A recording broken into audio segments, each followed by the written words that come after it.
بسم الله الرحمن الرحيم الحمد لله والصلاة والسلام على رسول الله وعلى آله وصحبه ومن والاه. Assalamu alaikum wa rahmatullah. Dieu dit dans le Saint-Coran: Yufuna bin nadri wa yakhafuna yawman kana sharruhu mustatira wa yut'imuna at-ta'ama ala hubbihi miskinan wa yatiman wa asira. Pourquoi? Innama nut'imukum liwajhi Allahi la nuridu minkum jaza'an wala shukura. Pourquoi?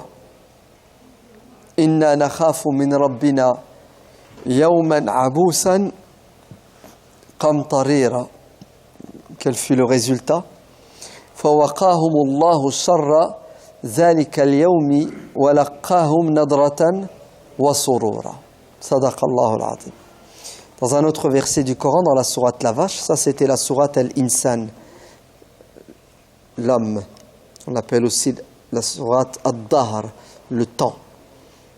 Parce qu'elle commence par Hal ata ala al-insani hinun min ad-dahri lam yakun shay'an madhkura. Il fut un temps où l'homme n'existait pas, il était dans le néant. Et Dieu l'a créé, il l'a sorti du néant. Pourquoi? Pour être heureux, puisque vous savez que on est vivant et ça sera pour l'éternité.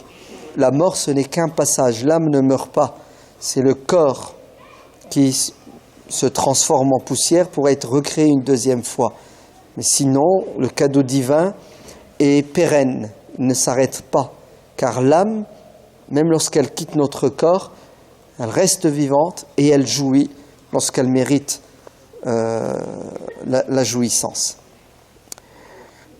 L'autre verset du Coran, c'est celui qui se trouve dans la sourate La Vache, la deuxième, dans lequel Dieu dit: Yas'alunaka mada yunfiquna qul ma anfaqtum min khayrin falil walidayni wal aqrabina wa al yatama wal masakini wa ibnis sabili wa ma taf'alu min khayrin fa inna Allaha bihi alimun. Sadaqallahu al-azim. On va essayer d'illustrer ces deux versets. À travers quoi? À travers des exemples concrets. Avant d'entrer dans l'explication de ces deux versets en les illustrant avec des exemples, une parole de Ali ibn Abi Talib radiyallahu anhu, le gendre du prophète alayhi salatu wassalam, et son cousin, le quatrième calife bien guidé. Ali ibn Abi Talib a dit à un de ses élèves qui s'appelle Iyas ibn Amir: Ya Iyas, ô Iyas, tu vas rencontrer trois types de personnes qui auront trois rapports différents avec le livre de Dieu. Les gens vont se comporter avec le Coran de trois manières. Certains vont le lire pour plaire à Dieu. C'est-à-dire qu'ils vont le lire avec une intention noble qui est d'obéir à Dieu, qui nous demande de réciter le Coran, qui nous demande de le comprendre, qui nous demande de l'enseigner, qui nous demande d'apprendre le maximum et qui nous demande de le mettre en pratique. Voilà la première catégorie de musulmans que tu vas croiser. Bien sûr, ce sont les meilleurs, puisque ils ont répondu à l'invitation. Deuxième type de personnes, des gens qui vont utiliser le Coran comme arme pour polémiquer avec leurs semblables afin d'avoir le dessus. El-Jidal. Le Coran, pour eux, c'est quoi? C'est un moyen pour atteindre un objectif qui est malsain. C'est étaler leur pseudo-savoir. Pourquoi? Pour avoir toujours raison, dominer, etc., etc. Troisième type d'individu, c'est des gens qui utiliseront le Coran pour des objectifs purement matériels, pour gagner de l'argent, pour avoir du pouvoir, pour avoir un bien terrestre. Il est évident que les deux catégories qu'on vient de citer ne sont pas agréées par Dieu, ni par nous les êtres humains, car le Coran est noble. Et le Coran, son objectif, c'est de guider les hommes. Inna hadal Qur'ana yahdi lillati hiya aqwamu. C'est-à-dire le but du Coran, c'est de permettre aux êtres humains de s'élever. C'est-à-dire c'est un outil, le Coran, qui a pour objectif de nous permettre de comprendre le but de la vie sur terre. Et le but de la vie sur terre, c'est quoi? C'est d'obéir à Dieu. Car l'obéissance à Dieu garantit le bonheur et le bien-être ici-bas et dans l'au-delà. Donc, c'est le chemin le plus court pour atteindre l'objectif de tout être humain qui est d'être heureux. Malheureusement, certains utilisent le Coran à des fins qui ne sont pas très catholiques, si l'on peut dire, c'est-à-dire autres que celles que Dieu veut. Le prophète sallallahu alayhi wa sallam dit, dans le hadith rapporté par l'imam Muslim, d'après Abu Hurayrata radiyallahu anhu, les 3 premières catégories d'individus qui seront jetés en enfer, la tête la première, et la première, ce sont des gens qui connaissaient le Coran, des gens qui maîtrisaient le Coran, des gens qui le connaissaient, le maîtrisaient, l'enseignaient, le récitaient, voire même, vous savez ce qu'ils faisaient? Ils faisaient des nuits blanches à réciter le Coran ou à prier. Et malgré cela, ces personnes iront en enfer. C'est choquant, n'est-ce pas? C'est étonnant. Lorsque Dieu dira à ces gens-là, allez en enfer, ils diront, Seigneur, nous sommes tes serviteurs. Nous sommes les dépositaires du Coran. Toute notre vie tournée autour du Coran. Et Dieu leur dira, effectivement, vous avez raison.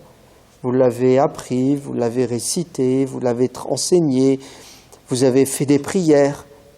Mais tout cela, vous l'avez fait avec une intention, qui était d'être reconnus comme des gens pieux, des gens savants. En fait, vous avez recherché sur terre la notoriété. Vous avez recherché un bien terrestre. Et vous l'avez eu. Ce que vous vouliez sur terre, vous l'avez eu.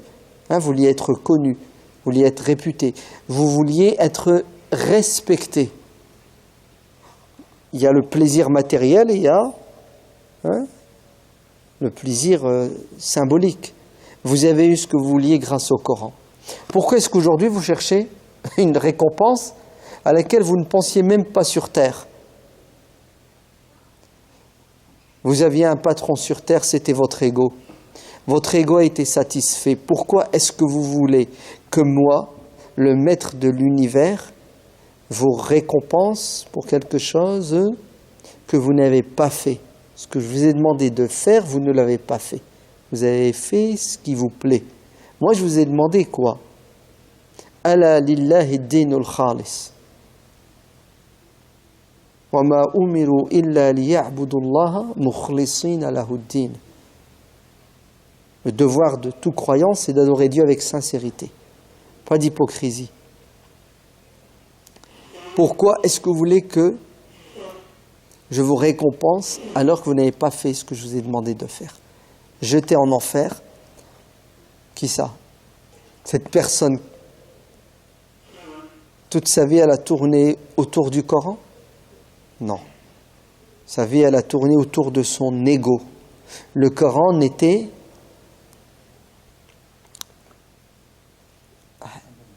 un moyen.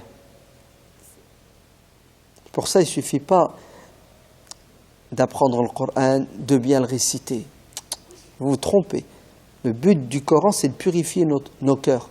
وَنُنَزِّلُ مِنَ الْقُرْآنِ مَا هُوَ شِفَاءٌ وَرَحْمَةٌ لِلْمُؤْمِنِينَ. C'est-à-dire, le Coran est un remède pour les croyants. Les musulmans pensent que le Coran sert à soigner ceux qui sont atteints d'arthrose, de migraine.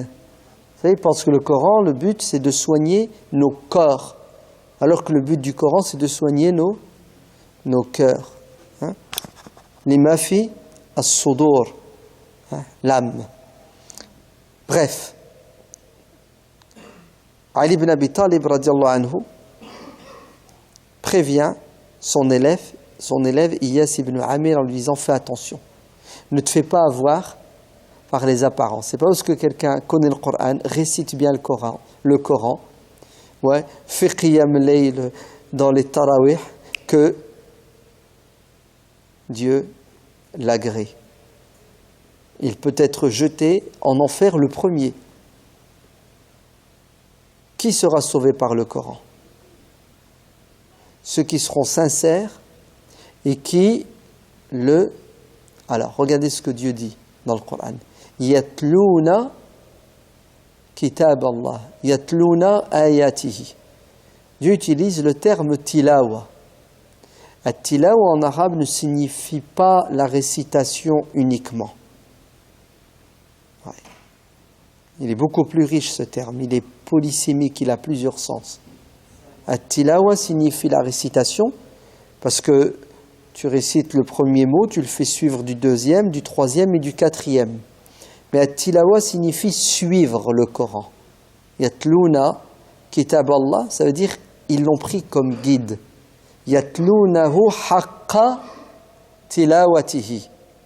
Ils suivent le Coran comme il se doit, c'est-à-dire ils le mettent en pratique. Voilà ce que Dieu nous demande. Une récitation qui doit être l'expression de la sincérité. Et pour qu'il y ait sincérité, il faut qu'il y ait science et connaissance. Et tout cela doit mener à un comportement. C'est pour cela, Aïcha radiallahu anha a tout résumé en disant que le prophète sallallahu alayhi wa sallam se comportait comme le Coran le voulait. Et si vous voulez savoir les caractères, le comportement du prophète, si vous voulez savoir comment le prophète était, regardez ce que Dieu nous demande de faire dans le Coran, vous verrez que le prophète le faisait. Donc, quand Dieu dans le Coran nous demande de contenir sa colère, le prophète contenait sa colère. Quand Dieu dans le Coran nous demande de pardonner, le prophète pardonnait. Quand Dieu dans le Coran nous demande d'être généreux, le prophète était généreux. Hein, comme dit le hadith, c'était un Coran ambulant. C'est-à-dire, le Coran, tu le voyais à travers son être. Très bien. Revenons aux versets de la sourate, les versets de la sourate Al-Insan. Dieu dit que les croyants sincères, vous savez qu'est-ce qu'ils font? Ils partagent, ils donnent. Ils donnent aux nécessiteux, à ceux qui sont dans le besoin. Et ce verset parle de ces premiers croyants à l'époque du prophète, alayhi salatu wassalam, qu'on appelle les sahaba, les apôtres, qui donnaient, écoutez bien, ceux qui ont faim, ceux qui sont dans le besoin, à leurs proches, et asiran, aux prisonniers. Ce verset a été révélé à l'occasion de quoi? De cet événement. Les Mécois qui ont combattu l'islam, le prophète de l'islam, les musulmans, pendant 13 ans. Lorsque le prophète sallallahu alayhi wa sallam et les compagnons ont quitté la Mecque, ils se sont réfugiés à Médine, ces Mécois vont les poursuivre. Ils vont essayer d'assassiner le prophète à Médine, ils n'y arriveront pas. Et à un moment donné, qu'est-ce qu'ils ont décidé? Ils ont décidé de lever une armée, d'aller à Médine pour en découdre une fois pour toutes avec les intégristes islamistes fondamentalistes de l'époque. S'en suivra une bataille, un choc militaire qu'on appelle la bataille de Badr. Badr, ça se trouve à 150 km au nord de Médine. Au sud de Médine. Qu'est-ce qui va se passer? Non, je me trompe, au nord de Médine. La bataille de Badr, c'est une défaite cuisante pour les Mécois. Il y aura des morts parmi eux et il y aura des prisonniers. Que faire avec ces prisonniers? C'est la première fois que les musulmans sont confrontés à cette problématique de prisonniers. À l'époque du prophète, sallallahu alayhi wa sallam, il n'y avait pas un bâtiment qu'on appelle une prison, dans laquelle on enferme les prisonniers avec des gardiens. Il faut vite trouver une solution. Et la solution qui a été trouvée est la suivante. C'est que certains musulmans, qui ont les moyens, vont prendre chez eux un prisonnier, le surveiller et lui offrir le gîte et le couvert. Donc tu as habité chez lui, il va te donner une chambre, et puis tu auras à boire et à manger. Et le prophète sallallahu alayhi wa sallam de conseiller ces musulmans-là d'être généreux avec eux, de prendre soin de leurs prisonniers. Et c'est ce que vont faire les sahaba, qui étaient des littéralistes quand il s'agissait de faire le bien, puisqu'ils sont allés jusqu'à donner priorité aux prisonniers en lui offrant le repas, et une fois qu'il mangeait, il mangeait les restes. D'ailleurs, ça a choqué certains prisonniers qui disaient « Pourquoi autant d'attention à notre égard ? Alors que nous sommes nos ennemis, on est venu vous combattre. Ça fait 15 ans qu'on vous fait la guerre. Et vous nous recevez de cette manière ?» Oui, c'est Dieu qui nous l'a dit. C'est notre prophète qui nous l'a recommandé. Et Dieu va révéler ces versets du Coran dans lesquels il est dit que ces gens-là donnaient à manger aux nécessiteux, à l'orphelin et aux prisonniers. Et le prisonnier ici, en l'occurrence, est-ce que c'est un musulman prisonnier? Non, c'est un non-musulman. Un non-musulman, non pas qui a volé. Non, c'est un non-musulman qui est venu tuer. C'est un prisonnier de guerre. Et malgré cela, ils l'ont nourri. C'est dur, non? Vous ne trouvez pas que c'est difficile? Il y a quelqu'un qui vient pour te tuer, à la fin tu le ramènes chez toi et tu lui donnes à boire et à manger. Voir, tu sais ce que tu fais? Tu fais attention à ce qu'il mange mieux que toi, ta femme et tes enfants, parce que c'est un hôte, un invité. Ouais, le prophète a dit prenez soin. Non, vous ne trouvez pas que les Sahaba, ils étaient... je sais pas, si c'était moi, prophète, ces mecs-là, il faut les... Non? Il faut les éliminer, non? Ou, dans le meilleur des cas, on leur jette les restes.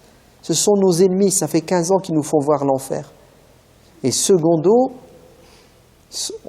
ils ont été faits prisonniers au champ de bataille.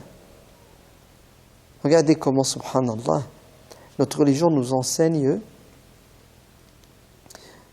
qu'on doit rester croyant, musulman, soumis, quelles que soient les circonstances. C'est pour ça l'assassinat de l'ambassadeur russe à Istanbul.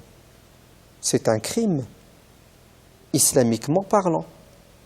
Vous n'avez pas le droit, sous prétexte que la Russie massacre des innocents en Syrie. Le gouvernement russe tue des centaines, des milliers. Vous êtes d'accord? Et toi, tu tues l'ambassadeur. Vengeance. Mais ça ne marche pas comme ça en islam. C'est haram, tu n'as pas le droit de le toucher, cet ambassadeur. Tu sais pourquoi tu n'as pas le droit de le toucher? Pas parce qu'il est en Turquie, non pas en tant qu'ennemi, mais en tant que diplomate, et il y a des lois qui gèrent la présence des diplomates dans les pays. Et il est du devoir de l'État d'offrir à ces diplomates la sécurité. Dans le droit musulman, on appelle ça le musta'man, c'est-à-dire le non-musulman qui est de passage dans l'empire musulman et qui a reçu la protection de Dieu, de son prophète et de la communauté musulmane. Si tu le considères comme un ennemi, tu ne le laisses pas rentrer déjà. Et s'il est rentré à ton insu en tant qu'ennemi, c'est un ennemi, c'est les lois de la guerre. Mais là, il est là en tant que diplomate. C'est-à-dire, tu lui as donné ta parole qui lui garantit le droit d'habiter et d'être en sécurité chez toi. Le fait de l'assassiner, c'est une trahison. Le prophète sallallahu alayhi wa sallam a dit, celui qui tue quelqu'un qui n'est pas musulman, qui vit parmi les musulmans, donc celui qui trahit, celui qui commet un crime, un meurtre, le meurtre d'un non-musulman ne sentira pas l'odeur du paradis, alors que l'odeur du paradis se sent à 40 années de marche. Dans un autre hadith, le prophète alayhi salatu wa sallam dit, je serai l'avocat de cette victime. Vous vous rendez compte? C'est-à-dire, cet ambassadeur russe, quand il sera ressuscité, il aura pour avocat le prophète alayhi salatu wa sallam, et l'accusé, ce sera qui? Ce sera celui qui l'a tué, qui a dit Allahu Akbar, je venge le peuple syrien. Le prophète lui dira non, tu t'es planté. Si tu voulais venger le peuple syrien, tu fais de la diplomatie, tu fais pression sur Poutine, tu utilises des moyens reconnus, légaux, la guerre, tu ne la fais pas comme tu veux la guerre. Il y a des lois. Sinon, tu vas commettre une injustice. Vous allez dire, ouais, mais t'as vu les Russes tuent? Oui, les Russes tuent. Non, l'armée russe, envoyée par le gouvernement russe. Ouais. Sinon, c'est la porte ouverte à quoi? Bah, écoutez, c'est simple. Bah, tous les ambassadeurs musulmans en Russie, il y en a beaucoup, hein, ouais, une cinquantaine de pays musulmans, bah, devraient tous se faire assassiner par les Russes parce que un musulman tue un ambassadeur, œil pour œil, dent pour dent.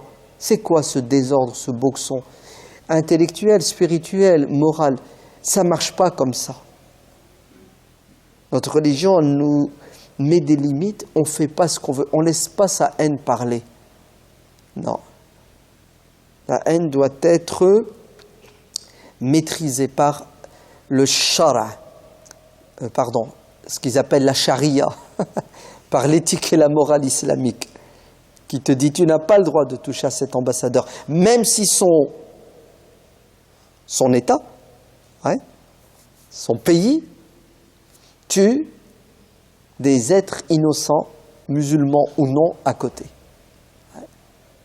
Ce que tu dois faire, c'est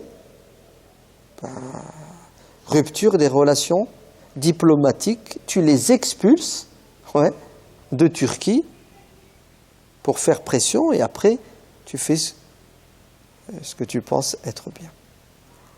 Vous avez vu le prisonnier? Comment le Coran dit aux Sahaba, nourrissez-le. Alors, le prisonnier là, il est étonné quand il voit un musulman qui est venu tuer, hein, qui lui donne sa chambre, qui lui donne à boire et à manger. Il n'y a qu'une question qu'il a envie de poser, c'est pourquoi tu fais tout ça? Réponse, innama nut'imukum liwajhillah. Nous vous nourrissons parce que Dieu nous l'a demandé. Ainsi, on cherche d'abord à obéir à Dieu, à lui faire plaisir, et puis les conséquences, vous les voyez, vous êtes content, vous êtes heureux. Oui, mais vous allez toucher combien? C'est quoi le gain de tout cela? Attendez. La nuridu minkum jaza'an wala shukura. On n'attend pas de vous ni des remerciements, ni un salaire. Parce qu'en tant que prisonnier, tu n'as qu'une envie, c'est de leur dire merci, barakallahu fik, vous êtes trop gentils les musulmans. Ah, si on savait que vous étiez comme ça, on ne serait pas venu vous combattre. Tu sais ce que lui dit le musulman? Il dit écoutez, pensez ce que vous voulez de nous. Faites ce que vous voulez avec nous. On ne changera pas d'éthique, de morale. Nous resterons fidèles parce que Dieu nous le demande.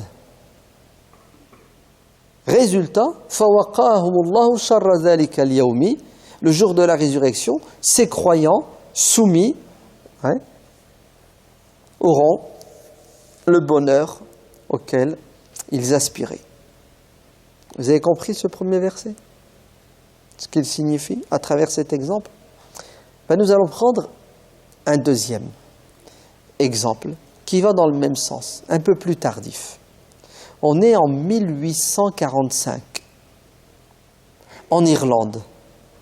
Vous savez où se trouve l'Irlande? Hein, l'Angleterre, tout au nord, il y a un petit pays qui s'appelle l'Irlande. L'Irlande est catholique. L'Angleterre est protestante. Vous savez tous que les catholiques et les protestants, ils ne s'aimaient pas.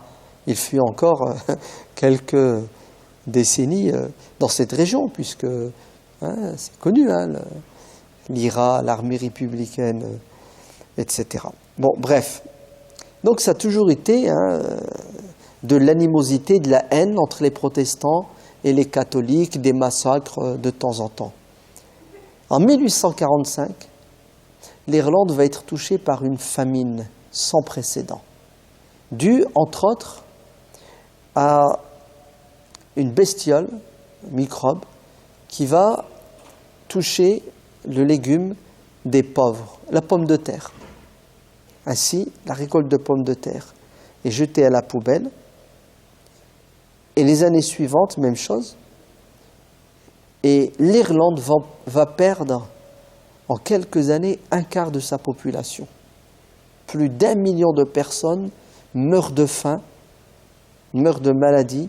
Certains s'exilent, fuient l'Irlande à cause de la famine, à cause de la disette. Les Irlandais appellent au secours. Les premiers qu'ils appellent au secours sont leurs voisins, leurs demi-frères protestants anglais. Et la reine d'Angleterre de l'époque, la reine Victoria, elle a un peu de rahma, un peu de miséricorde et de pitié dans son cœur. Elle décide de faire une sadaqa, une aumône à ses voisins irlandais catholiques de 1000 livres sterling. Alors, on va dire c'est 1 million d'euros. Donc les Irlandais ne crachent pas dessus, ils sont bienvenus. L'appel au secours va arriver aux oreilles des Ottomans. L'Empire ottoman, capitale, Istanbul. 1845, le sultan, le calife, se nomme Abdelmajid Ier.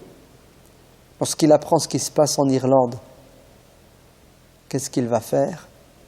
Il va répondre à cet appel au secours, à cette SOS.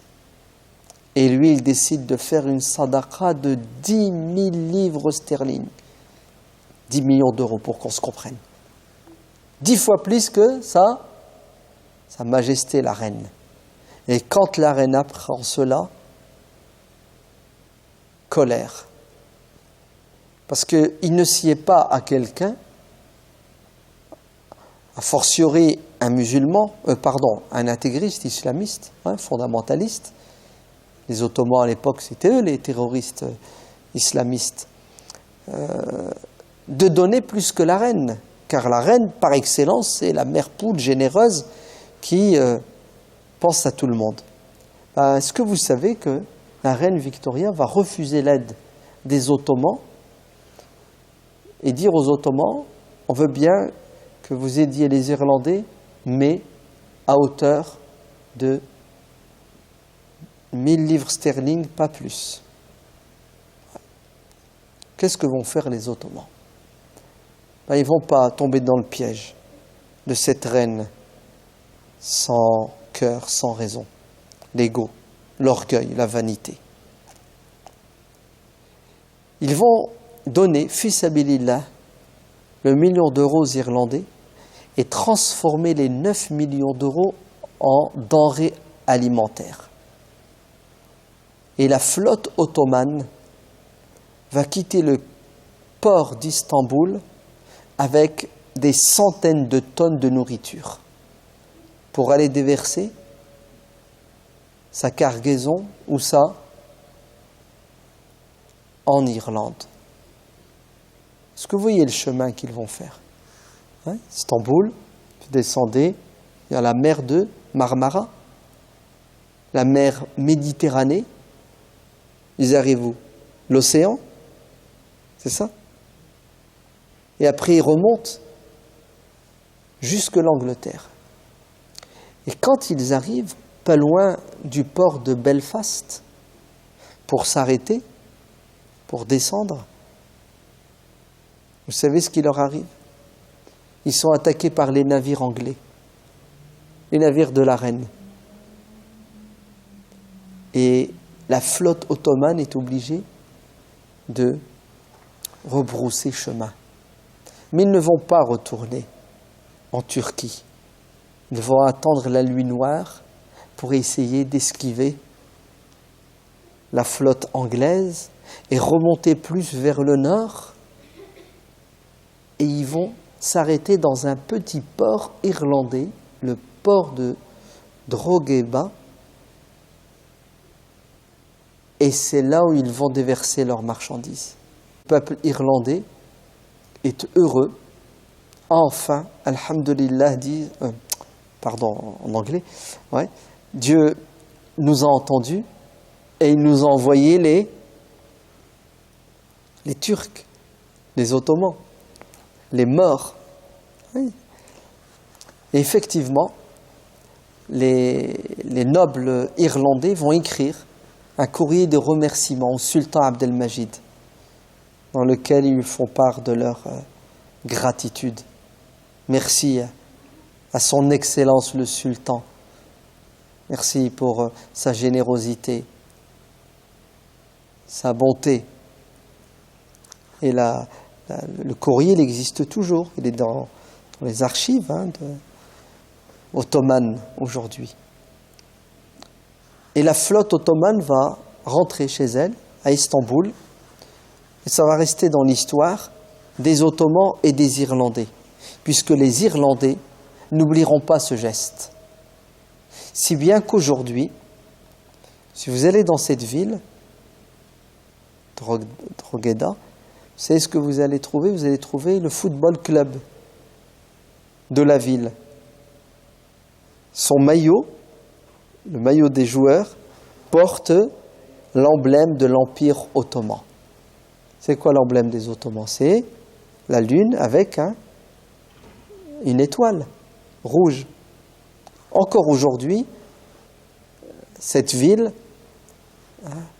met en évidence ce geste des Ottomans. Alors qu'on sait que depuis des siècles, l'Europe a toujours été en guerre avec les Ottomans. Un bras de fer qui dure depuis 400 ans entre l'Europe chrétienne et les Ottomans musulmans. Ça n'a pas empêché les Ottomans d'aider, qui ça? Les Irlandais, parce qu'ils avaient faim et ils avaient soif. Pourquoi est-ce qu'ils les ont aidés? Pourquoi est-ce qu'ils ont pris des risques? Innama nut'imukum liwajhillah la nuridu minkum jaza'an wala shukura. On vous nourrit parce que Dieu nous l'a demandé pour lui plaire. Vous savez, c'est de l'humanisme sans contrepartie. Fi sabilillah. Même les remerciements, c'est-à-dire même si les Irlandais n'avaient pas envoyé ce courrier où ils remercient les Ottomans, sachez que les Ottomans n'auraient pas été touchés, n'auraient pas été blessés, et si c'était à refaire, ils l'auraient refait, parce qu'ils ne l'ont pas fait pour recevoir le courrier. C'est de la reconnaissance, c'est de la gratitude, c'est de la politesse de la part des Irlandais, et on est obligé de saluer ce savoir-vivre, mais le plus beau dans tout ça, c'est quoi? C'est regarder ce que les islamistes de l'époque, les intégristes de l'époque ont fait. Et tout ça, ils l'ont fait parce qu'ils ont un Coran qu'ils lisaient, qu'ils comprenaient, qu'ils mettaient en pratique. C'est pour cela, les Sahaba questionnent le prophète. Yas'alunaka madha yunfiqun. Les compagnons sont préoccupés. Ô messager de Dieu, on voudrait partager, on voudrait donner. À qui est-ce qu'on doit donner? Vous avez vu? Ils ont l'esprit altruiste, mais ils ont aussi le sens de la gestion de leur sadaqa. Ils ne veulent pas donner n'importe comment à n'importe qui. Donc s'il te plaît, prophète, donne-nous les grandes lignes pour qu'on soit des donateurs efficaces. Réponse coranique. Qul ma anfaqtum min khayrin. Lorsque vous voulez donner, lorsque vous voulez faire le bien, commencez par qui? Falil walidain, les parents. Wal aqrabin, les proches, la famille. Wal yatama, les orphelins qui n'ont plus leur père et leur mère. Wa al masakin, les pauvres, les nécessiteux. Pas les pauvres musulmans, les pauvres, point à la ligne. Qu'ils soient musulmans ou non, un nécessiteux n'a pas de religion. Il n'a qu'un ennemi, c'est quoi? C'est la pauvreté, la faim, la soif, la maladie. Et nous sommes des guerriers qui devons combattre la pauvreté, les maladies, la misère dans laquelle les êtres humains souffrent. Avec quoi? Avec les armes de l'amour, les armes de la miséricorde, les armes de la générosité, de la bonté. Wabni Sabil, c'est ça? C'est qui le Ibn Sabil? Le fils de la route. Le Ibn Sabil, c'est le voyageur. Allez, prenez soin de qui? Des gens qui voyagent. Alors, À l'époque, en Arabie, celui qui voyage, c'est un parcours du combattant, son voyage. Hein, d'accord? C'est à pied, à dos de chameau, c'est ça. C'est la soif, c'est la faim, c'est aussi le danger. Hein, les brigands, les bêtes sauvages. C'est pour ça que les musulmans vont développer le système du caravansérail, c'est-à-dire des stations, des aires de repos sur les autoroutes. Vous savez, sur les grands axes, des motels. Des gens vont s'arrêter, trouver un logis et trouver le couvert fi sabilillah. Vous avez entendu? C'est-à-dire des mécènes, des gens vont investir dans la construction, l'entretien de ces caravansérails, ces aires de repos, pour que les voyageurs puissent trouver le repos, la sécurité. Et tout ça, fi sabilillah, parce que Dieu le demande dans le Coran. Regardez cette histoire, elle est magnifique. Elle est arrivée en Turquie. On va rester en Turquie, n'est-ce pas? En Turquie, un touriste roumain, avec son épouse, il visite la Turquie. Puis il s'éloigne dans les montagnes turques et il s'égare.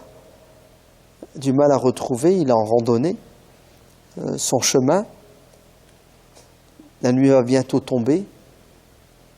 Il est acculé à frapper à la porte de quelqu'un. Un vieux ammi turc, un kardash, lui ouvre la porte. Il communique. C'est quelqu'un qui s'est perdu. Qu'est-ce que fait le musulman? Il l'invite chez lui. Il lui offre l'hospitalité. Il lui donne à boire, à manger, et il lui propose de rester, de dormir jusqu'au lendemain. Et c'est ce qui va se passer. Et tout ça, fi sabilillah.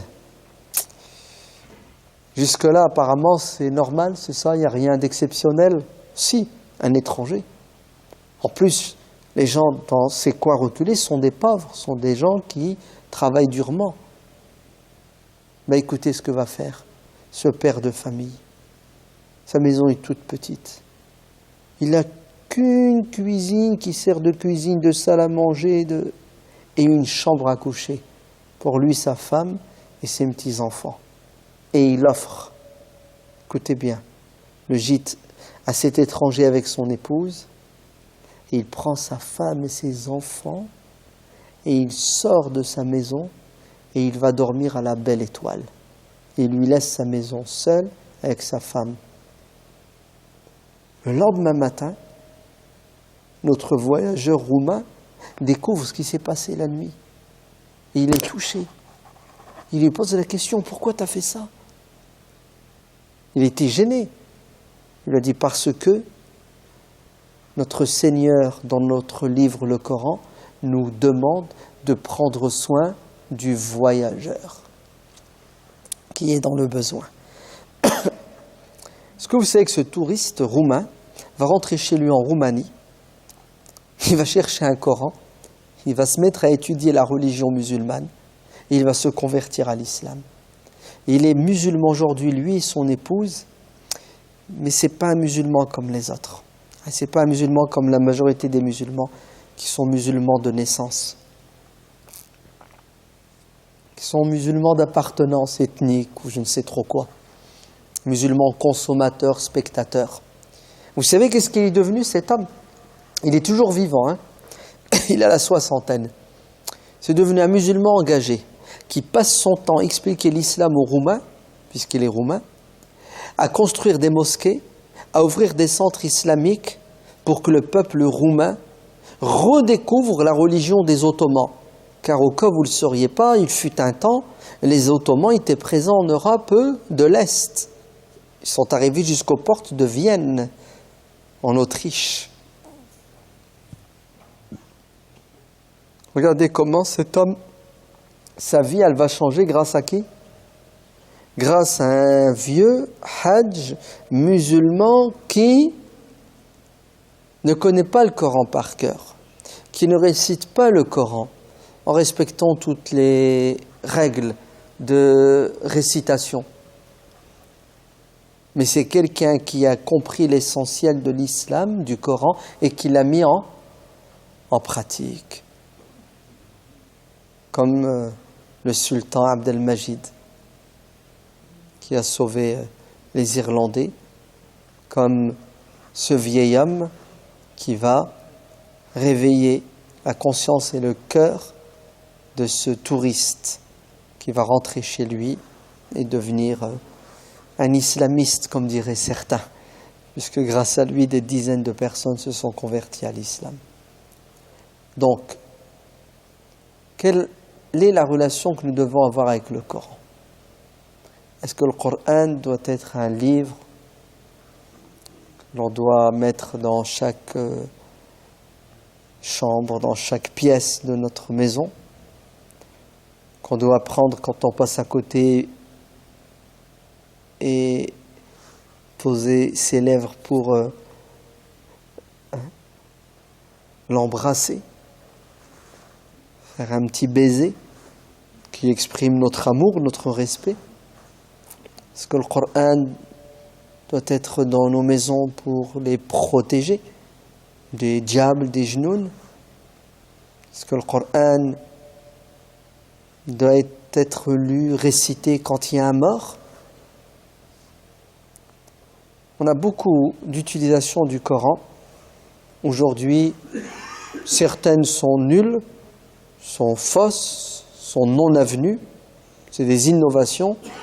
D'autres, elles sont l'expression du respect, de l'amour. Mais sachez qu'elles ne sont pas suffisantes. La relation que doit avoir le croyant avec le Coran, c'est croire que le Coran est la parole de Dieu révélée au dernier des messagers, Muhammad alayhi salatu wassalam, transmise de manière sûre et certaine, parce que Dieu l'a voulu, il a décidé. Inna nahnu nazzalna dhikra wa inna lahu lahafidun. C'est moi Dieu qui ai révélé ce Coran et qui vais tout faire pour qu'il reste jusque la fin des temps. Il ne sera pas altéré. Et Dieu a préservé le Coran à travers ces musulmans qui, depuis les premiers temps, ont fait l'effort de l'apprendre par cœur, de le réciter, de l'enseigner aux enfants, aux générations suivantes. Et dès les premiers temps, ils ont mis le Coran par écrit. C'est pour ça, on est sûr de l'authenticité du Coran. Mais le Coran, une fois qu'on y croit, qu'est-ce qu'il faut? Mais il faut avoir un contact avec lui. Apprendre certains passages. Plus t'en sais, mieux c'est. Les meilleurs parmi vous seront ceux qui apprendront le Coran et qui l'enseigneront. Deuxièmement, c'est le comprendre. Troisièmement, c'est mettre en pratique. Quatrièmement, c'est l'enseigner, le divulguer, le transmettre. Sinon, le Coran va porter plainte contre nous. Le prophète sallallahu alayhi wa sallam a dit: le Coran sera le jour de la résurrection un témoin en votre faveur ou en votre défaveur. Soit le Coran se plaindra de toi, ou soit il te défendra. Puisque le prophète alayhi salatu wassalam a dit que le Coran va intercéder pour certaines personnes. Intercéder, c'est-à-dire pistonner. Il va venir t'aider, te défendre pour que tu rentres au paradis parce que tu lui as donné du temps sur terre. Alors il vaut mieux l'avoir avec nous ou contre nous le Coran?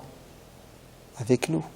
Est-ce que vous savez qu'Omar ibn al-Khattab, radiallahu anhu, à chaque fois qu'il était sollicité pour un jugement, il disait aux gens: bougez pas, il prenait le Coran, il lisait un petit passage, il le remettait à sa place et il leur disait: je vous écoute messieurs, allez-y. On lui dit: pourquoi tu fais ça? Il a dit: je crains, j'ai peur que ce Coran, le jour de la résurrection, dise: ya Allah, Omar m'a mis de côté. Ya Rabbi inna qawmi ittakhadhu هذا القرآن مهجورا. Eh oui. Alors, est-ce que vous êtes prêts à donner un petit quart d'heure, 20 minutes par jour au Coran? Vous réduisez votre temps que vous passez sur WhatsApp, YouTube, ouais, sur le net. Vous diminuez un peu, 15-20 minutes, et puis vous vous concentrez. Vous lisez une page et demie. Non, c'est possible ou c'est pas possible? C'est pas méchant, non, ça va. 15 minutes, je suis gentil. C'est honteux, en fait, de parler comme ça. On devrait donner un peu plus de temps. Et en fait, c'est pas très compliqué aujourd'hui. Allah al-Adim, grâce justement à ton iPhone, tu peux donner beaucoup plus de temps au Coran. Ouais, tu es dans la voiture, hop, tu appuies sur play et tu écoutes le Coran. Je sais pas, tu vas prendre une sourate. Par exemple, sourate An-Najm, l'étoile. Ça vous dit quelque chose, sourate Najm? Non? Ça te dit rien? Cette sourate, lorsque les ennemis de l'islam, les Mécois, polythéistes, l'ont entendu de la bouche du prophète, ils n'ont pas pu s'empêcher de se prosterner. Vous avez entendu? An-Najm, ils étaient là, le prophète était en train de la réciter, on dirait qu'elle les a ensorcelés. Ils se sont prosternés. Waouh! Les polythéistes, les Abou Truc, Abou Machin de la Mecque, ennemis jurés qui combattent le Coran, n'ont pas pu résister devant la beauté de la sourate An-Najm. Si bien que le téléphone arabe direct, il est arrivé en Éthiopie, et les musulmans, ils étaient une vingtaine qui étaient en Éthiopie, téléphone arabe, hein. Il est arrivé à leurs oreilles que les Mécois se sont convertis à l'islam. Ils ont dit, c'est bon, le problème est réglé, ils sont revenus. Et quand ils sont revenus, ils ont compris que c'était juste une prosternation, je n'allais pas dire forcée, mais bon, presque, non? Tellement la sourate Najm était belle. Écoute, c'est simple. Tous les matins, tu sors de chez toi, tu prends la voiture, le bus, le métro, le vélo, la moto, ce que tu veux, tu mets la sourate Najm. Ouais, et tu l'écoutes. Si tu fais ça tous les matins pendant 1 mois, 2 mois, 3 mois, ma main à couper, à la fin, tu quoi? Tu la connais. C'est pas difficile aujourd'hui. Wallah, avec l'iPhone, tu peux écouter ce que tu veux comme passage du Coran. Tu es assis dans le RER, tu as 1 heure de route, tu lis, tu sors ton iPhone, tu lis le Coran. Tu lis le matin, tu lis le soir. Tu veux quoi? Tu veux la traduction? Tu as la traduction. Tu veux le tafsir, l'exégèse? Tu as l'exégèse. Il y a tout est accessible aujourd'hui. Il nous manque juste la volonté, tout simplement. C'est clair? Écoutez, si c'est clair, il n'y a plus qu'à à mettre en pratique. Que Dieu vous bénisse. Alhamdulillah. Salatu wassalam ala rasulillah. Wa ala alihi wa sahbihi wa man wala.